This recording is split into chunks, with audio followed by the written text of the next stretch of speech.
Each of us has a unique career story to tell.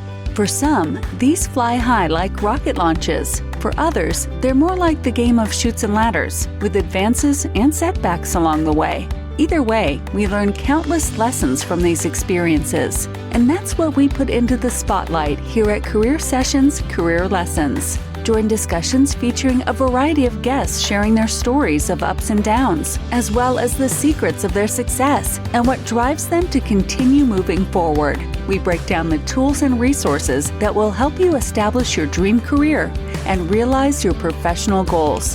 Here's your host, J.R. Lowry.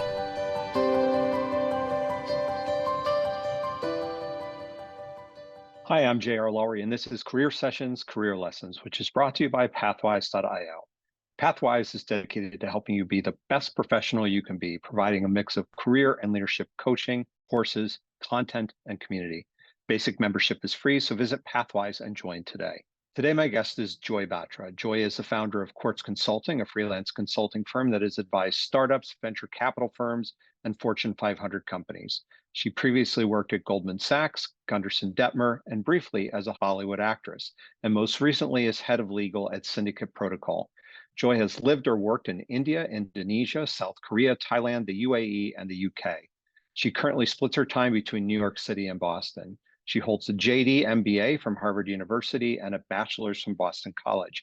And her book, The Freelance Mindset, was featured in the Washington Post, Fast Company, and Oprah Daily. Joy, welcome. Thanks for doing the show with me. Thanks for having me. Yeah, absolutely. So we're going to focus today on freelancing, but let's start with your background. From reading your book, I know you've had a range of professional experiences. You began as an analyst at Goldman, a pretty traditional start in the scheme of things. How did you decide to do that? I came of age at a really exciting time in the financial world. It was 2009 when I graduated from school, which meant I was recruiting in 2007 and 2008. And I Right. think many of your listeners and you would remember what all was happening in the financial world at that time. It was super eventful, and I was very focused on it as a student. I thought it was the most exciting place in the world. And I got to New York, and it actually turned out to be the most exciting place in the world. I absolutely loved my job there. But after 2 summers and a year of full-time work there, I got into Harvard Law School, and I kind of thought that I would just go to graduate school and come back as an associate and maybe stay at Goldman for my entire career like some of my colleagues had done. And it seemed like a great option. But then once I got to school, I started to meet people from different paths of life. They started asking me questions about what I wanted to do with my one wild and precious life. And I started to really think about the answer, both professionally and also personally, because my dad had passed away. And I Hmm. really just started to wonder, could I make a decision to stay in one place without having sampled anything else? Yeah. And we wouldn't be here talking about freelancing if the answer was yes. So I ended up taking a path of a little bit more adventure and trying quite a lot of different industries and professions before I picked the one that I'm in now.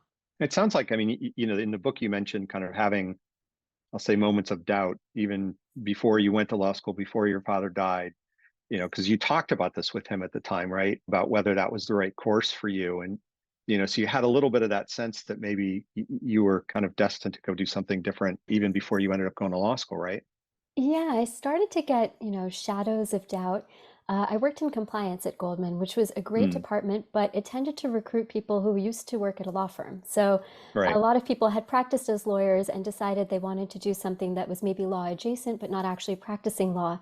And so as I was kind of getting ready to go to law school or getting ready to apply to law school, I started to hear from people who maybe thought that law was not kind of a lifetime vocation the way I had imagined it to be.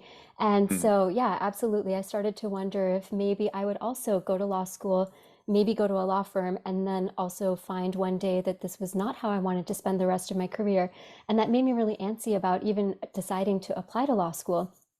So, as I talked about in the book, I brought this up with my dad, and we had always, as a family of immigrants, basically had a very clear plan that I would go to college and then I would find a professional trade, whether that's law, medicine, engineering, and then commit to it for my career. So, as I was having these doubts, I brought this up with my dad, and he said, I don't think that, this is really the right path for you. I mean, you really had the whole life plan set out. And Right. admittedly, he was on his deathbed and had more important things to think about than my career and changing it at the last minute. But so I knew how important it was to him that I go to law school and have some sort of professional vocation. And so I applied, not necessarily knowing what would be on the other side of it, but thinking that I would just go back and do what was familiar, which was go back to finance. So I know you did some internships with some law firms. Did you do that more from the perspective of just kind of giving it a test, that you do get when you have those summer internship opportunities? When I started graduate school, I was kind of fed this belief, or I absorbed this belief from the world around me, that if you don't go to a law firm right after graduation, you can never go to a law firm. So I had this Mm, kind of curiosity about what it would be like to be at a law firm, and also a little bit of fear that if I didn't try this now, this opportunity would go away. So both of those things kind of combined to make me try two different kinds of law. I tried East Coast, New York kind of M&A law, and then I tried right. West Coast startup VC law. And, I found that I did like the work a lot. I did wonder about the hours and lifestyle, but I really wanted to be able to sample and make an informed decision before I decided to go one route. And in the end, I did accept a job at one of the law firms, which was the, West Coast startup law, thinking that it would be, really dynamic and really fun. And it was as an intern, but then life took me in a different direction. Yeah. So you didn't go back to Goldman. You didn't go into a law firm. You went to Bollywood.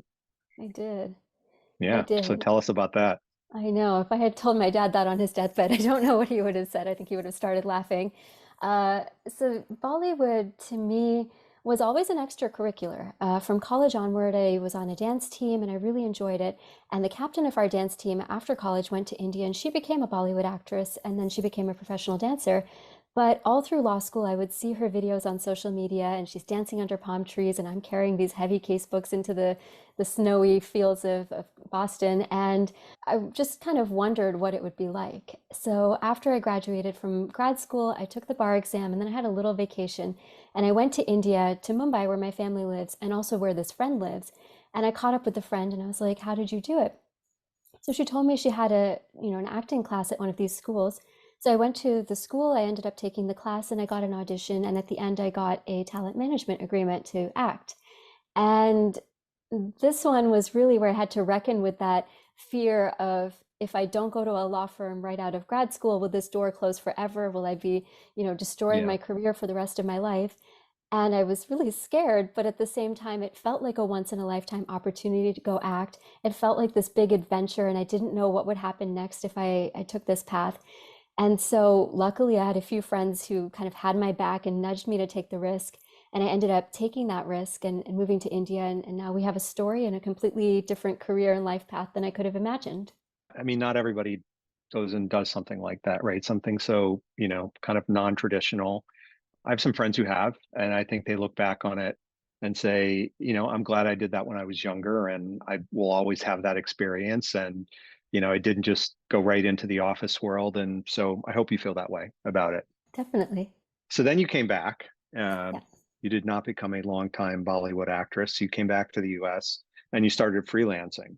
So how did you get into it and what were those early days like? So I started freelancing when I was in India itself because having given up the law firm job, I had six-figure student loans and I really needed cash fast. And my Mm, auditions, when they were few and far between, and when they paid, it was in rupees, and my loans were in dollars, and the math just wasn't mathing, as they say. So right. I initially just started on one of these platforms. At the time, it was called Hourly Nerd, and now it's called Catalant. And I pitched for basically any project that was available. And eventually, a startup hired me to help them write their business plan. And then we were kind of off to the races. I was able to do some strategy consulting for startups, for investment funds, and for e commerce companies that were operating in Asia. And I think that at the time it felt like this amazing blend because in the mornings I could spend my time freelancing, and then in the afternoons I could, once I'd finished my work, go do my other work and put on my makeup and my costume and go for my auditions and study acting and study Hindi and all that I needed to do. And it was like ridiculous at the time because I didn't realize that this kind of work-life balance could exist, this type of career could exist, that I could choose what I wanted to work on, and that Mm, even when I was freelancing, I could sample so many different industries and different skill sets and functions at the same time. So it was absolutely mind-blowing. I had actually given myself a deadline as a freelancer because I knew I had to come back and pay these loans. And so on the day of my deadline, I ended up getting cast in a music video and also getting selected for one of these consulting projects. And there was no remote work at the time. And so I had to pick one or the other. And I ended up picking the consulting project because I thought, I can always figure out how to fit these two together, but this seems like a great opportunity. And then that brought me back to New York. It brought me back to a full-time job in the States and kind of a rebalancing of my life and career portfolio, which I think was for the best as I was changing and the market was evolving. But I think that I never knew that I could step off the career ladder and then step back into a corporate world and even, potentially look at going to a law firm. And so sometimes we think our decisions are irreversible when actually we just don't know what comes ahead for us. And it's really that failure of imagination that gets in our own way when many more things are possible than we might have thought at the moment. So you've gone back and forth between freelancing and being in full-time jobs since coming back from India. What's your mix look like now, and what's ideal in your world? I've, I guess, been a full-time freelancer 3 times in my career, and then other times I've worked full-time and I've freelanced nights and weekends. And at the moment, I have a full-time job. I am director of content at TechGC, which is a professional network for senior general counsels. Um, and I freelance on the nights and weekends a little bit. I have a couple of companies that I advise in different industries related to creators and related to blockchain and other fields that I'm passionate about. And I think that, for me right now, the pandemic changed a lot for me. I think that I was working remotely for many years before the pandemic, and it worked when the rest of the world was analog, but when everything went remote, I started to really feel that isolation and that loneliness. And for me, it started to become very important to be part of a team and work on something that's much bigger than myself. So 2021 or so was when I made the decision to leave freelancing and look for full-time work. And I ended up joining a company and have been mostly full-time ever since then. And I think the ideal mix for me right now is to have some sort of platform, which is a full-time job, and then keep my hand in some other projects, whether that's as an advisor, whether that's as a contractor. But I find that having a little bit of extra projects really allows me to build my network, allows me to develop different skills that I'm not developing in my day job because, we can only focus on so many things at one time. And then it gives me the freedom to work on creative projects without necessarily having financial constraints on what I consider my art. And right now my art is writing, but at times it's been acting, at times it's been dancing, and we've been all over the gamut. But having that stable base allows me to be more creative. So what prompted the idea of writing a book? It was kind of strange. As a student, I really did not like writing. And it was weird because I was getting good grades at it, but I just didn't enjoy it. I associated it with all-nighters and a lot of stress. And then when I went to India for acting, I was taking Hindi classes and I actually had to write some stories in Hindi. And the stories turned out surprisingly good. And the weirder thing was that they were fun to write. And so then I started to realize, oh, maybe I don't like writing because I'm not choosing what I'm writing about and I'm not writing it necessarily when I want to be writing it. So it's been almost 10 years since I started this writing journey, and it started with this really horrible magical realism novel, which nobody shall ever see again. And I spent some time writing that, trotted it out to conferences, got very deserved no's on that document, and then went back to the drawing board and thought, okay, well, I like to write, but I also need to write something that's useful. And it started to dawn on me that this freelancing journey was something that more and more people were becoming curious about. So I had friends who were leaving their jobs or trying to, change their careers, and they were asking me, how can I add a different career into my life mix? How can I get a new skill? How can I shift? And I was coaching them through it individually. And then the pandemic happened and a lot of people were displaced and had to look for freelance work. And I started to think, oh, okay, maybe this is how I can be of service. And so I compiled everything that I had learned in those almost 10 years of freelancing and then interviewed 50 freelancers to find out what everybody else was doing and packaged it up to give that back so people don't necessarily have to make the same mistakes that I made. So what is the freelance mindset? How would you describe it? So the freelance mindset means not just thinking like a freelancer, but thinking of yourself like a company would. So in the old days of my life, I don't know if everybody was fed this story, but I and many of my friends grew up thinking that if you study hard, you work hard, you get a good job, and then you're kind of set for life. And maybe you stay there for your whole career, maybe you don't, but you are sort of taken care of. The freelance mindset is the opposite of that. It means you take care of yourself. It's Yeah. self-care and it's self-reliance. And as a freelancer, you really are responsible for thinking about everything you need, whether that's income or revenue, whether that's benefits, whether that's time off, whether that's broader network, more leadership opportunities, different skill sets and training. All of that is holistically, but you need to be managing that proactively as a person and not necessarily depending on a company to take care of it for you. Even within a company, many of us do have full-time jobs. Even Right. within a company, you still have to know to advocate for yourself, to be able to reach for what you want and to move into the direction of your goals. And so thinking like a freelancer actually becomes very helpful, whether you're freelance or have a full-time job, because it allows you to steer your ship in the direction that you want to go. And in that sense, and you make this point in the book, freelancers are entrepreneurs. Yeah. Yeah, I think for a long time, freelancers haven't necessarily gotten the credit that they deserve. I think a lot of times in our society, we really look up to entrepreneurs, and rightfully so. Entrepreneurs are incredibly talented and achieve a lot of really impressive things, but they have the same skill set that a freelancer has. And so a freelancer needs to come up with their own product, their business model, maybe develop a team, learn how to articulate it in a sales pitch, negotiate the contract, set their rates, know their product placement, their competitive strategy, execute on the work, do their taxes, do their legal agreements, literally Yep. everything. Freelancers are so self-reliant and they just don't get credit for the amount and the skill that they bring to the work that they do in order to make it in their industry. So I think, yeah, absolutely. We should be thinking of freelancers like entrepreneurs, and we should be thinking that everybody's a freelancer because we are. We all have some sense of entrepreneurship in us, right? Some of us exercise it in different ways. I think probably the negative connotation that goes with freelancing is, oh, like the person just bounces from job to job. So, there are all sorts of negative connotations about it that are unfair. But as you say, it's like you have to do everything for yourself, right? You not only have to do whatever you're good at, you have to sell whatever you're good at. You have to do all of the administrative stuff that, for people working in a company gets done for you, like payroll and collecting bills and all of those kinds of things. And, so I think there are a lot of misconceptions out there about what freelancing is. And you got into some of that through these interviews that you did. How did the research process really help you crystallize what you wanted to cover in the book? Yeah, so the research process was really driven by looking at a very broad range of freelancers. So we had people in the arts, and I opened the book with a story of a man who started his own circus. But, sometimes freelancing feels like a circus, but it isn't always just that. And so we went through kind of the knowledge workers, and some of them are engineers or also dabbling in the arts on the side. And then we have people who are more kind of in the skills and kind of tactical areas. So people who are baristas, people who are music teachers, people who are contractors and roofers, and looked at kind of the gamut. And what I really wanted to understand was, why are people freelancing?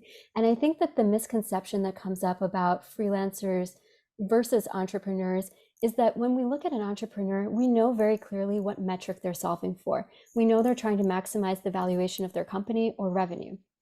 And so it's easy to say who has succeeded and who has failed, because you can say, oh, this company continues to exist, it's profitable, it's a unicorn, whatever you may say.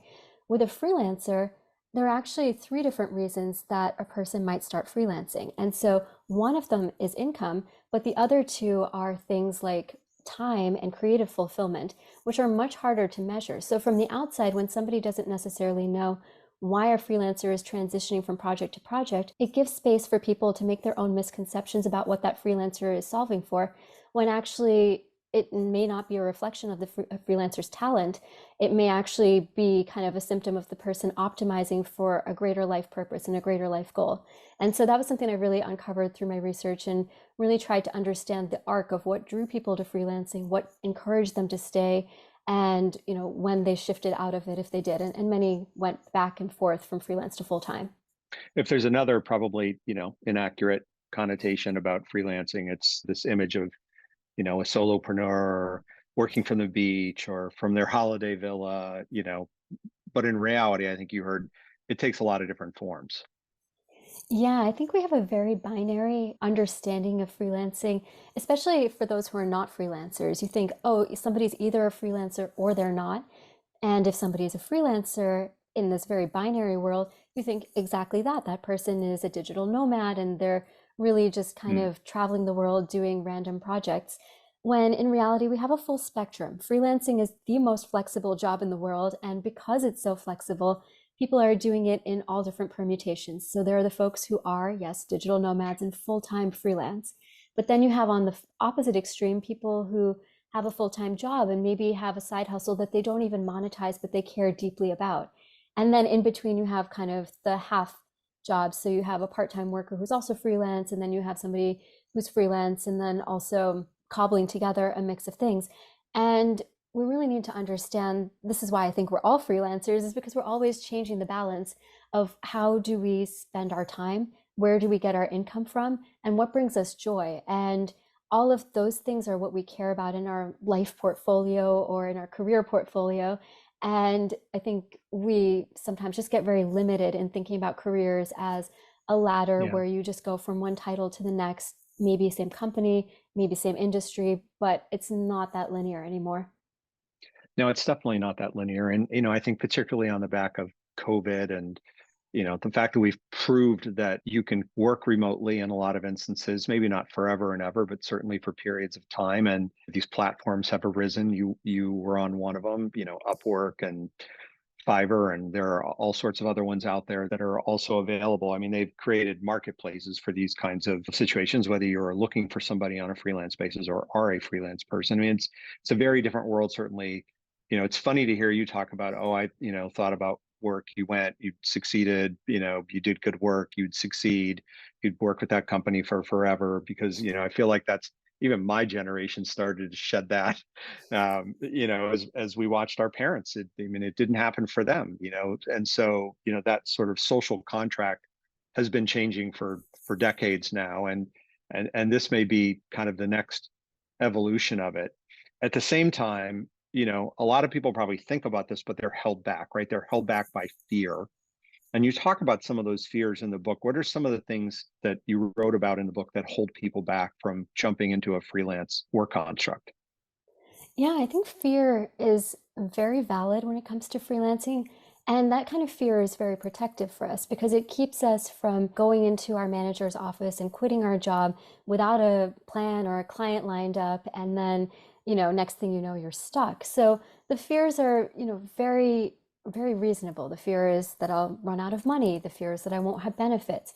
The fear is that Right. I won't be able to sell the next project. And I think that what people, when they're thinking about either getting more flexibility or adding to their career by bringing freelancing into the mix, it's really important to face those fears because they're not coming out of nowhere, and then come up with a plan to deal with them. And so I usually encourage people to line up at least two clients, if not three, before they decide to go full-time freelance, if that's a jump that they're trying to make. But if they're not trying to make that jump, don't make it. Start very small. Can Mm. you start a side hustle? Can you make a website? Can you think about what your offering would be? Can you pitch a client? You don't need to upend your life overnight. And often that doesn't work very well for us. So I would suggest that people take a very bite-sized approach to changing their life. Just find the next step, figure out, what it is that you're solving for. Is it money? Is it time? Is it creative fulfillment? And then find the next step that you can do to bring that into your life. And that might mean adding a client, but it doesn't mean wholesale just, jumping into the freelance life, because that isn't, you can survive if you have to, and people have, but that isn't, plan A. So when someone's thinking about this, how should they go about deciding what they actually want to do? So I think if you can think about, the three things that freelancing can bring you, and we've talked about time, money, and creative fulfillment. And I would say under money, that could mean cash. It could also mean skills that could then lead to cash. It could also mean expanding your network, which could then lead to income down the line. So those are kind of the concrete things that freelancing could bring you. When somebody is deciding whether or not to do freelancing, I think the other thing that tends to come up a lot is whether or not they should monetize their joy. Like the classic Mm. example is somebody has a day job, but feels this really strong artistic longing to do something. And maybe they even know what that something is, but they're wondering, should they quit their job and go and pursue that full time? I would pretty much never advise anyone to quit their job unless they already have a place to go somewhere else. But the question about monetizing your joy is so incredibly personal, because the second you start to turn your artistic work into a business, it really changes the dynamic of the work. And you have to, not solve for creative fulfillment anymore. You are solving for what will be commercial and what can allow you to have a future in that industry. And Right. people, when they're thinking about what they want to do next, really think about, if you have something joyful that's calling you, are you ready to turn it into a business? Do you want to try and see how that feels before you go into it wholesale? And that's what I'd recommend. And a lot of times you'll see people go full time from a corporate world into the arts and then come back to the corporate world. And that is kind of a good choice for those people, because having that stability allows them to take greater risk in their auditions, allows them to say no to projects that they're not excited about, and then allows them to take the pressure off themselves just in general of being an artist. Yeah, I mean, a little bit like your example of you with writing, right? When you had to do it in college, it wasn't so fun, right? When you could do it on your own terms and on your own topics, it's a completely different thing. And, I think for a lot of people, you take something that you really love doing, right? Whatever it is, could be an artistic thing, could be, spending time in the outdoors, and you think, I want to make a job out of this. And then, the problem is sometimes it works, and then other times you just suck the joy right out of it, you know? And it's hard to figure out. I'm sure it's hard to figure out for a lot of people which of those two destinations they're going to end up in, right? Is it something that they do monetize their joy and they still like it, or they don't, like it when they're done? And, those are the ones, I guess, who come back into the corporate world and say, okay, been there, done that, didn't really like it.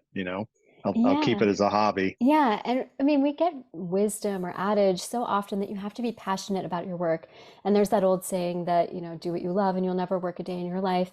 And Right. people, discover that that's not true. I think you need to feel good about your job. I don't know that it needs to be your number one passion and existence for being. It can also just enable the things that you feel really excited about.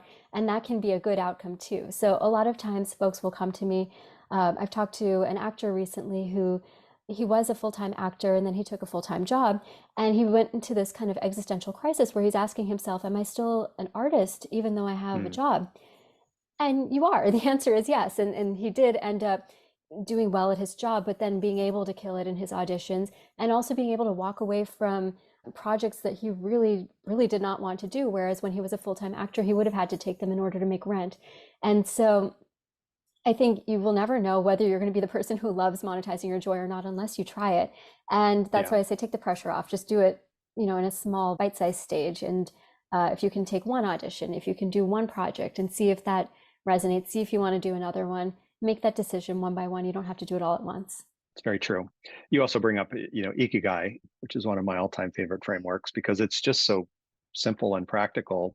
It isn't just about what are you passionate about, right? It's what are you passionate about? What are you good at? What does the world need? What can you get paid for, right? And that last part is particularly important because if you're really passionate about something that nobody's going to pay you for, keep it as a passion and a Yeah. hobby. And, that's a joy you probably can't monetize if you don't think people are willing to pay for it. Yeah, exactly. And we think that we have to have this one career where we sit at the center of Mm. Ikigai's four circles. And you can, if you can find that one thing, and some people do, but you can also be 2 points in the circle. You can have the thing that you're good at that the world needs and can also get paid for. And then the other thing that you really enjoy and maybe you don't get paid for it, maybe the world doesn't need it, but you do it anyway. And Right. that's fine. That's as a freelancer, you can have that kind of portfolio in your career. So what are some of the skills, you did this for 10 years. What are some of the skills that you need to be a successful freelancer?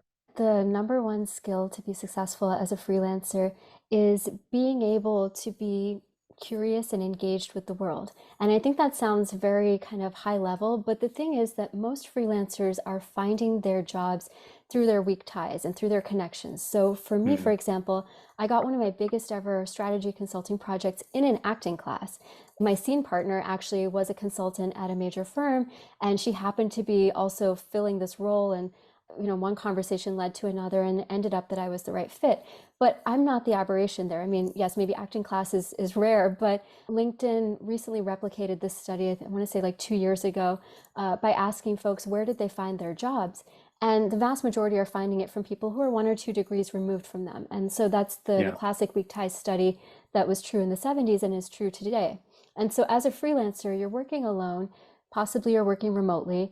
And so, how are you going to find that next gig? It's going to be by engaging with the folks in your team, but also engaging with all the other people that you interact with in a day, where you go to get coffee, where you go for exercise, the communities you're a part of.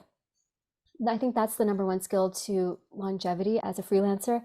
And I think that allows you to really pivot as markets ebb and flow, as different projects come into and out of fashion. It allows you kind of change with the times because you're engaged and you know what people need and you can put yourself in that room. Yeah, you also, I mean, you talk about portfolio of different things. You talk about different sources of income, distinguishing between what you call active sources and passive sources. Talk a little bit more about that, because I think that's important in most freelance situations, is that you don't necessarily put all of your eggs in one basket. Yeah, absolutely. So, if we're going to use this metaphor of the career as a portfolio, you would want your portfolio, like any investment portfolio, to be diversified, and you wouldn't want all of your income to come from one client. But if you can also have it not all come from one skill set, that would be ideal. And so, having a mix of different skills, I'll give the example of one freelancer I interviewed. She's an entrepreneur, but she was also a UX consultant, and she's also a professional dancer. And dance was the biggest source of her revenue, I'd say, in like 2019. And then 2020 hit, and all of a sudden the performing arts ground to a halt. And because she was also a UX designer, she was able to very seamlessly kind of replace the income that she lost by not being able to dance by being able to double down on this part of her portfolio. So absolutely encourage folks to have a different mix of skill sets because you never know which part of your portfolio is going to thrive in the coming cycle. But then if you can also have a mix of active and passive income, that's, even more important because the active freelancers are selling their time and are very much constrained generally by the number of projects or the number of hours they can work in a Right. given year. So to the extent that you can set things up to be able to take a one-time investment of your time and then generate revenue passively while you're not paying attention to it, I think is really important. And so what that can look like will be different for everyone. I go through some examples in the book. Some of that, the classic one is investing, or maybe if you can be a landlord, eventually that would be ideal. Other ones can be things like setting up a course, and you do the one time of setting up a course and then kind of set up your advertising, and then hopefully that can drive its own business, but you don't have to actually be there for every classroom recording because you've recorded it once. So I really encourage freelancers to build a little flexibility into their portfolio by having both the active and the passive, and being able to then give themselves a break when the market is slow, when they need to take a sick day, they know that something else is working for them in the background. You also talk about rabbits and antelopes and giraffes. Yeah, my three favorite animals. So the rabbits and the antelopes, this is a theory that came from a couple of strategists. So one is Paul Begala and the other one is James Carville. And they mention in their book that a lion could basically on the savannah chase either rabbits or antelopes. And if the lion goes after the rabbits, they'll catch them. But running after rabbits really takes more calories from the lion than he will get back by catching a rabbit. So the lion then is encouraged to go after the antelopes, which is a little bit bigger, a little meatier, and they can sustain the lion for a while, so it's worth the chase. I mean, the same is true for our businesses, and I've added a third one, which is the giraffe. And so if we think about the different goals that we can spend our time on, the rabbits are really, really tempting because there are so many of them. People are happy when we, cross these things off our list, and they can be small and easy to do. So we end up spending a lot of our time on them when we should be spending, an example of that would be social media posting or engaging with comments. They're important to do, but the payoff is uncertain and it can take a lot of time.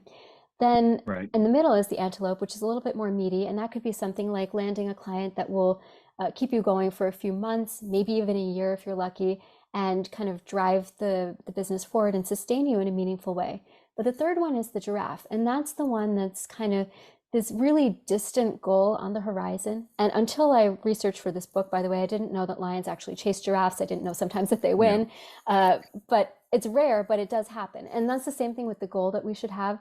It's something that's once in a lifetime that maybe it'll happen, maybe it won't. But if you do, it would really put you in the stratosphere.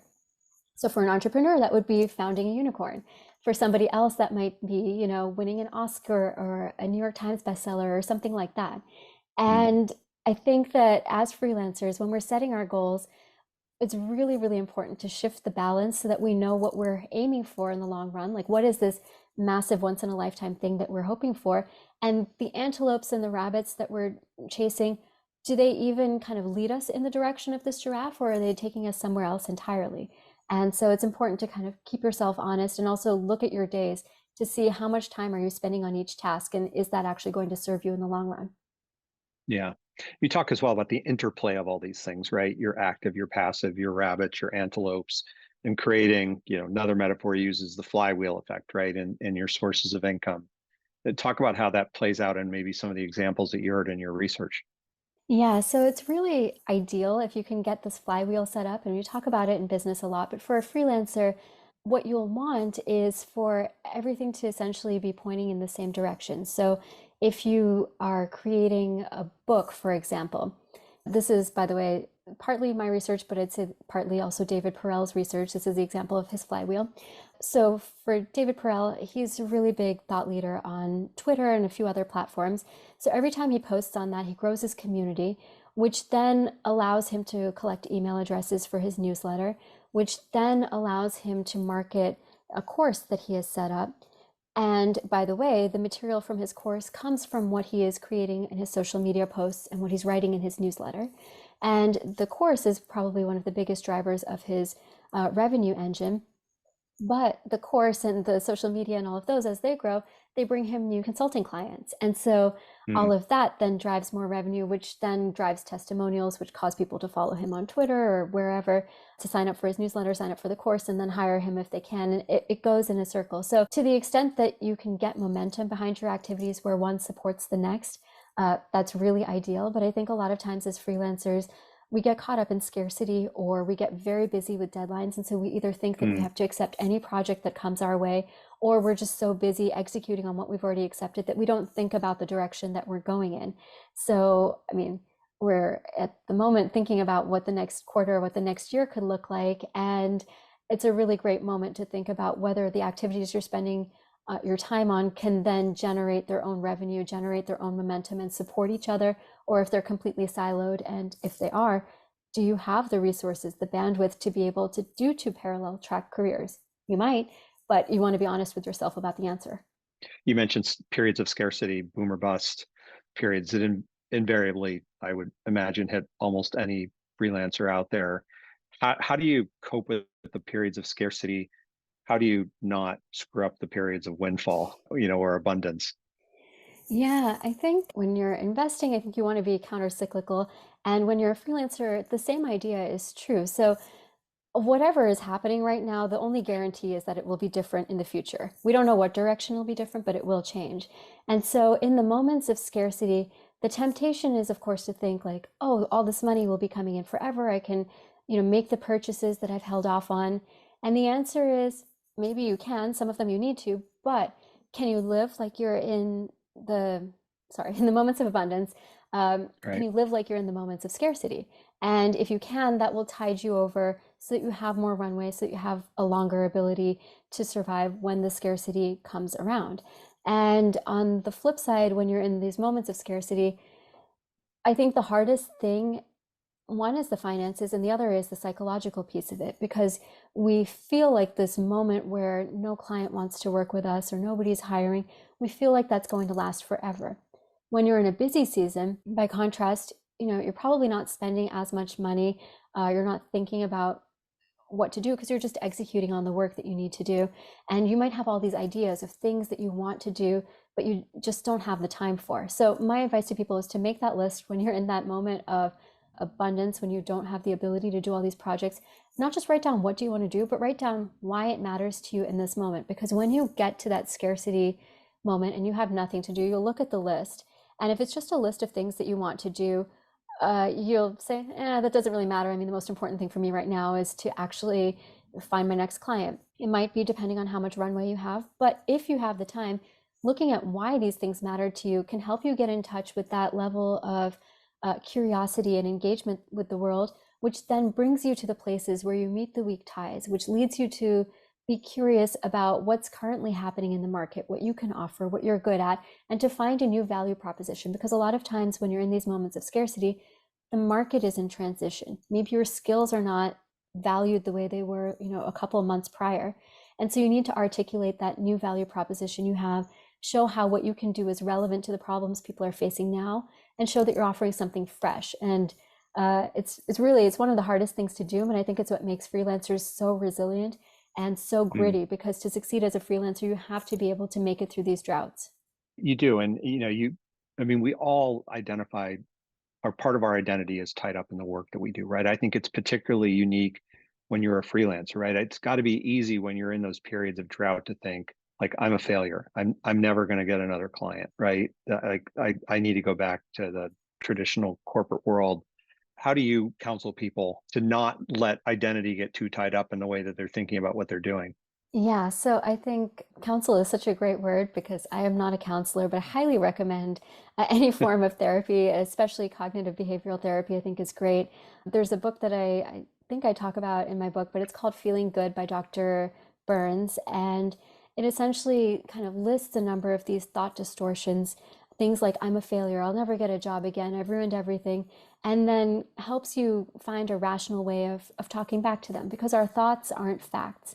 And in the low moments, we really feel like, oh, this is true. I'm just being rational. I'm being realistic. No, what you're really doing is making yourself feel worse and finding it harder to dig yourself out of the hole. So having some sort of mindfulness or awareness practice where you even know what you're thinking, so that you can then counter whether or not this is true, whether or not some other alternative reality might be available, like some other skill you can offer, some person that you can reach out to for coffee that you haven't reached out to yet, some other way of marketing yourself. I think having those tools in your toolkit, they're great for a freelancer. They're also great for non-freelancers, but I believe everyone's a freelancer. So, so that's one thing. And then the other is really, as a freelancer, you have to kind of separate your identity from your work. And in the corporate world, it's very easy to confuse what you do for work with who you are as a person, because you're on so-and-so's team, you have this title, you work for this company, and it becomes really shorthand for who you are.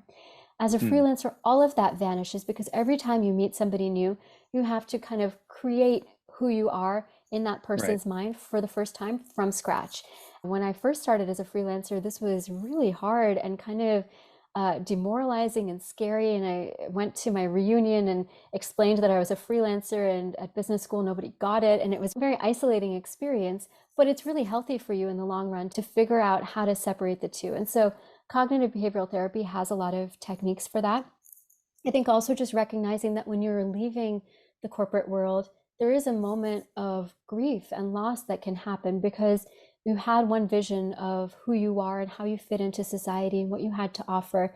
And now things are different, and they might be good different. You might have chosen this different, but you're still starting from the beginning again, and you're still starting from scratch, and really allowing the fact that, yeah, this is a transition that might not seem worth mourning.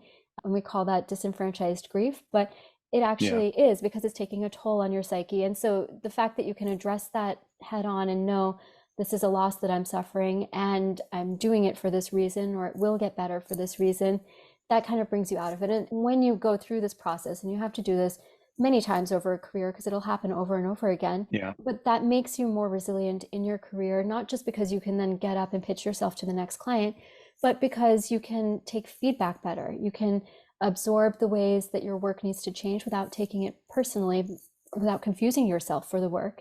And then that helps you perform better in the long run, and really kind of find new ways to adapt to the market as it changes, because that's all any of us are doing. The world is always in flux. Yeah.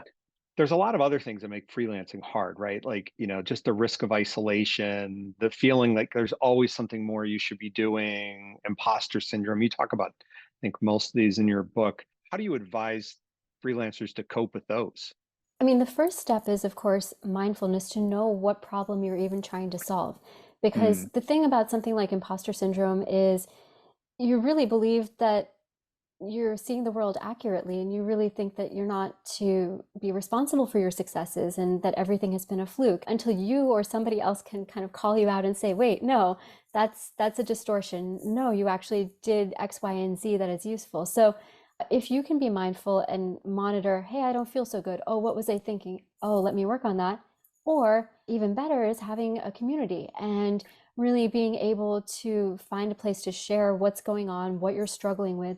And I think that's particularly hard for freelancers given that we work independently. And that's why it's so important to really stay engaged with all the different aspects of your life, because we're not going to have one community, just like at this point we don't have one career. We're going to have pockets of community for the different identities that we bring into the world, and really being able to troubleshoot through that. But I guess since you asked about imposter syndrome specifically, Yeah. I think a couple of things come up. One hack that I heard from an actor was to imagine it's your second time doing something. And I think Mm. that can be useful. I think it takes a little bit of practice. I don't know if it's necessarily the most natural thing for me to do the first time I tried it. But then the other thing that can be useful is to like understand what the different types of imposters are. And when you know what the archetypes are, you can start to see patterns. And so I go through a few of these. They're not from my research. I cite the researcher in the book, but there are certain ones like the perfectionist imposter who believes they have to have every answer correct. There's the one who believes that they have to be a natural success at everything, and the fact that they're working hard now means they're a failure. So that's a different kind of imposter. And to know which types you tend to gravitate toward is really useful, because then as you get into a situation where you struggle and where you fail, you can start to think about, oh, this is what I would habitually respond with. Can I try something else? And that's Mm. what freelancers are doing all the time, is just trying new things. One broader question I wanted to ask you that I've certainly been thinking about is, is all of this sort of whatever you call it, right? Side hustles, freelancing, hustle culture continues to take root. You've got these platforms, as we talked about earlier. I always wonder, like, is the corporate world going to become an anachronism? Will we eventually move to a world where the majority of people are operating in kind of this freelance mode? Or will it always remain kind of a subset, a minority of the economy? I don't know if you've thought about it and have a view, but I'm curious. I love that question. And I think that it's going to be complicated, because if you look at the different incentives of people, I think on the corporate side, the incentive is very much clear to move as many people from full-time to fractional work as possible. It's more cost effective, and especially as cycles seem to get faster and more volatile, it would really preserve the corporation on that end. On the flip side, for Hmm. individuals, it's a mixed bag. I think, for some slices of the population, being only a freelancer is great because it allows them either to thrive along the dimensions that we've talked about. But for another slice of the population, they really need to be able to have some sort of stability and some sort of benefits. And so right now we're talking from the United States, where there is really not much of a social welfare state. And Right. given that the incentives of workers will then be to tie themselves to a corporation. Now, if that changes and Yeah. people are able to get benefits, are able to get unemployment insurance or payment, then I think more people would be inclined to gravitate toward freelancing. But regardless, we're seeing this trend accelerate and pick up momentum. Upwork just released its new, I think, freelance forward study last week, which talked about more people than ever are freelancing. So I think we're now at 38% of the American workforce. And as you look at Wow. the generations, yeah, this is the highest ever. And you look at the generations, millennials, I believe, are at 44%. So we're almost at the halfway point. But for Gen Z, 53% have a side hustle. And this is how Gen Z came of age in the workforce. It's Hmm. kind of their way of working. Will they be setting the norm? I think they will. So as the workforce shifts in age composition, we are going to see the majority of people start to freelance. But it's really going to depend on, can people take care of themselves and be able to really have all their basic needs met as freelancers or independent workers. And right now, that's not necessarily possible. So we as a society just need to do a better job of taking care of people and making the work sustainable. Yeah. I mean, certainly the availability or lack of availability of health insurance and other things that you need in life, right, is a limiting factor for a lot of people. And we've got the Affordable Care Act. I don't know whether there will be anything more that happens on that. As you know, it's been a very polarizing topic in the United States, but it will be interesting to see, particularly for this Gen Z population that you mentioned, will they gravitate toward the traditional world when they, have families, have other people that they need to provide, health insurance for than, besides themselves, and, have other forms of obligations that they need to be mindful of, and just seek out safety and security, as opposed to, I'll say the flexibility that comes with doing full-time freelancing. I'm kind of curious to see how it all plays out. Yeah, me too. And I think that a lot of people are starting to find that freelancing makes them feel more secure and more stable than a full-time job because of what we were discussing earlier, where you don't have all of your eggs in one basket. And Right. many people have experienced layoffs in the last few years. That is becoming more common, and whatever will allow people to feel whole, and it may end up being freelancing. Yeah, very true. Any last advice do you want to give our audience on freelancing or any other topic? Oh gosh.